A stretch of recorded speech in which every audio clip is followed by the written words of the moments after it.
क्रोध ना किया करो बात बात पे। छोटी छोटी बातों में आप गुस्सा करते हैं और कई बार गुस्से के चक्कर में आप अपने रिश्तों को बिगाड़ लेते हैं। एक राजा था। उस राजा के दरबार में एक बहुत बड़ा जौहरी आया। ध्यान से सुनना मेरी मां। उसके दरबार में एक जौहरी आया और दो बड़े बड़े हीरे लेकर आया। दो हीरे बिल्कुल एक से, एक वजन, एक कटिंग, एक सी चमक लेकर के आया।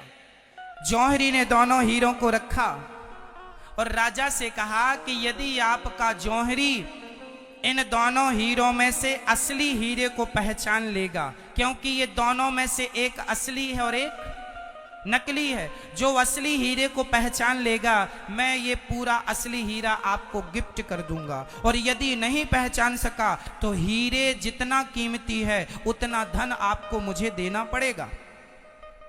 राजा को शर्त मंजूर हो गई कि भाई जौहरी के लिए हीरे को पहचानना कोई बड़ी बात। राजा ने तय किया। सर्दियों का मौसम था, सभा धूप में लगी थी। धूप में दोनों हीरों को रखा गया। बड़े बड़े राजा के 10 जौहरी आए, पर वो 10 की 10 हीरे, एक सा हीरा, एक कटिंग, एक सी चमक, सारे जौहरी फेल होते गए। अब कैसे पहचाने कि असली कौन नकली कौन? 10 जौहरी फेल हो गए, असली हीरे को ना पहचान पाए। अब तो राजा शर्त हार गए। राजा को बड़ा बुरा लगा कि राम राम मेरे 10 जौहरी फेल हो गए। तभी पीछे से एक अंधा आदमी आया। अंधा बोला, राजा साहब हमें एक मौका दो, हम असली हीरा पहचान सकते हैं। राजा बोले, क्यों हंसी उड़वाता है? जिनकी आंखें थीं, जो पढ़े लिखे थे, जौहरी थे, वो तो पहचान ना पाए कि असली और नकली में अंतर क्या है। तुम तो अंधे हो। कहा, महाराज मौका तो दो। उस अंधे ने दोनों हीरों को उठाया और उठाकर बड़ी आसानी से बोला, महाराज ये असली है, ये नकली है। सब दंग रह गए।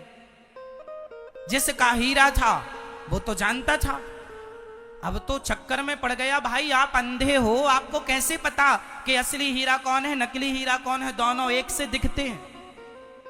उस अंधे ने कहा, ये दोनों हीरे धूप में रखे थे और धूप में जो गर्म हो गया वो पत्थर था, नकली था, और जो धूप में भी ठंडा बना रहा वही असली हीरा है। जो धूप में ठंडा रहा वो क्या है? जो धूप में ठंडा रहा वो क्या है? बस मेरी माँ, जो बात बात में गर्म हो जाए ये सब पत्थर हैं, और जो विषम परिस्थितियों में भी अपने दिमाग को ठंडा रखते हैं वही हीरा है, वही असली हीरे हैं। अब आप बताओ कि आप में से कितने हीरे हैं और कितने पत्थर हैं? अपना मूल्यांकन खुद कीजिए। बताइए, बात बात में गुस्सा किसे आता है? जिसे बात बात में गुस्सा आता है वो आदमी, वो पत्थर है, 2 कौड़ी का आदमी है। बात बात में गुस्सा क्रोध करने वाले वो अपना मूल्यांकन करें। 2 कौड़ी के लोग हैं, पत्थर का क्या मूल्य होता है? जबकि बड़ी बड़ी बातों पर भी वो अपने दिमाग को ठंडा रखें। वो कौन होते हैं? वो असली हीरे होते हैं। तो गोस्वामी जी कहते हैं, काम क्रोध, काम क्रोध, ये दोनों कहां ले जाने वाले रास्ते हैं? जोर से, जोर से। नाच नरक के पंथ, नरक के दरवाजे हैं। तो काम से बचिएगा, पराई स्त्री पराये पुरुष से बचिएगा, काम क्रोध से बचिएगा। बात बात में गुस्सा नहीं। जहां क्रोध करने के, हम ये नहीं कहते कि गुस्सा नहीं करना चाहिए।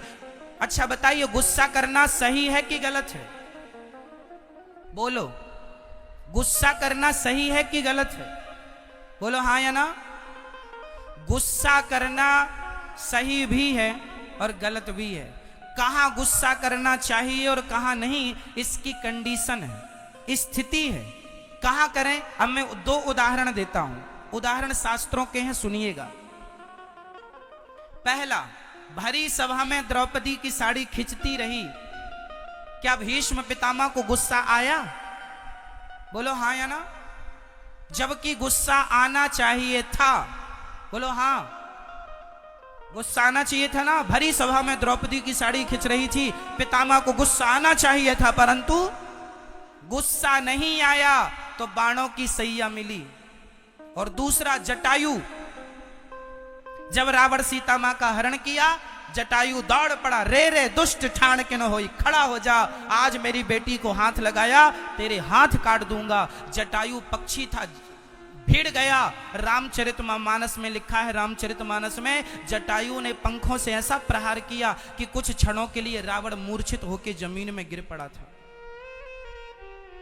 फिर होश आया रावण को, तो रावण ने पंख काट दिए कृपाण से, जटायु के पंख।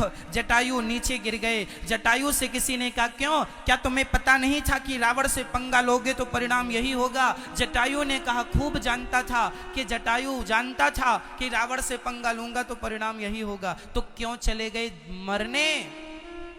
जटायु ने कहा कि मैं भीष्म पितामह, मैं वो नहीं हूं कि मेरी आंखों के सामने एक नारी की लाज लुटती रहे और मैं तमाशा देखता रहूं। अरे मैं मर गया, भले मर गया, पर मैं मरूंगा तो गर्व से मरूंगा कि कम से कम मैंने किसी की रक्षा के लिए पक्षी होकर भी अपने पंख तो बढ़ाए।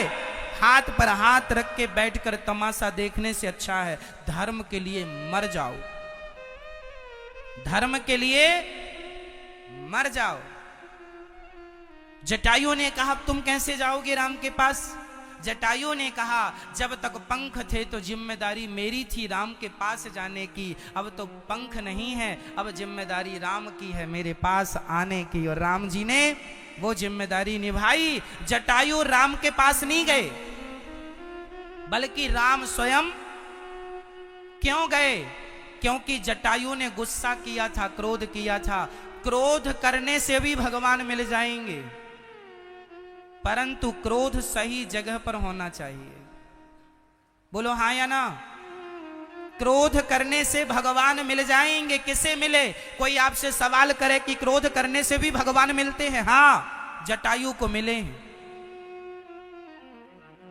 परंतु क्रोध सही जगह पर। धर्म की रक्षा के लिए क्रोध हो, समाज की रक्षा के लिए क्रोध हो, तो क्रोध करने से भगवान, और क्रोध ना करने से बाणों की सैया मिली है पितामह भीष्म को।